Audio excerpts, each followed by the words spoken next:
Later, as the town settled and started growing, Kentucky became a state in 1792, and just before that, the Virginia legislature set aside 640 acres centered around Town Branch and platted out the lots for the town of Lexington. Central to that plat was a town square, and that town square ultimately became the site of 4 courthouses and the park area that we now call Cheapside.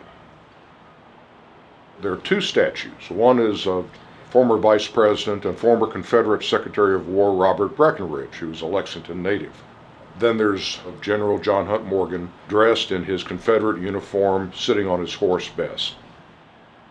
The word cheap comes from a Saxon word that means to sell. And the people here in Lexington, when they set up the first market house on the side of the courthouse, they named it Cheapside, or Marketplace. There are those that say this is the heyday for Cheapside. All through the summer, there are Thursday night concerts out here under the pavilion. People spread out, food trucks come by. On Saturdays, it's wall to wall with farmers and their produce and people buying things. It's been the market house in the past, and of course, inescapably, it has to be recognized that slaves were sold here. And that is part of the controversial history of this piece of downtown Lexington.